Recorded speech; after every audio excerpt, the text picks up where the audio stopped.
இது வந்து day 10 of my fat loss journey.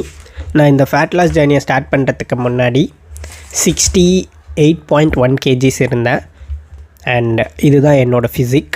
இன்றைக்கி என்னோடய வெயிட் வந்து 67.4 kgs. அண்ட் இதுதான் என்னோடய ஃபிசிக். 10 days ஆச்சு.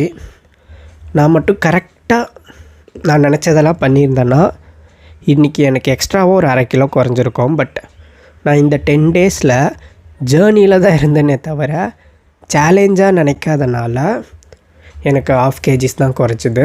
ஏதோ இந்த கார்டியோவும் ஸ்லீப்பும் கரெக்டாக பண்ணதுனால ஏதோ 500 grams குறைஞ்சிருக்கு. நெக்ஸ்ட்டு 10 days கொஞ்சம் ஸ்ட்ரிக்டாக இருக்கணும். இப்போ எனக்கு தோணுது இதுக்கு மேலே ஹோட்டலில் சாப்பிடக்கூடாது. கரெக்டாக 100 grams ஆஃப் ப்ரோட்டீன் எடுத்துக்கணும்.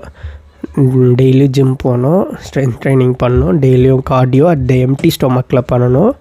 ஸ்ட்ரெஸ் எடுத்துக்கக்கூடாது, ஓவராக ஸ்க்ரால் பண்ணக்கூடாது, கரெக்டாக 3 liters ஆஃப் வாட்டர் குடிச்சிடணும். கார்ப்ஸை கொஞ்சம் கம்மி பண்ணிட்டு ப்ரோட்டீன் அதிகமாக இருக்கிற மாதிரி சாப்பிடணும். ப்ரோட்டீன் டாமினன்ட் டயட்டில் இருக்கணும்.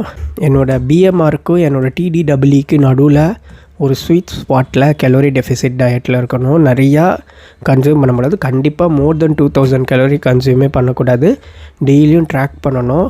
ஒரு 11-12 அந்த மாதிரியே தூங்கிட்டு அங்கேருந்து ஒரு 8 hours சாலிடாக நல்ல ஸ்லீப் வச்சுக்கணும். அப்போ தான் பாடி ரெக்கவரி, மசில் ரெக்கவரி எக்ஸட்ராலாம் நல்லா நடக்கும்.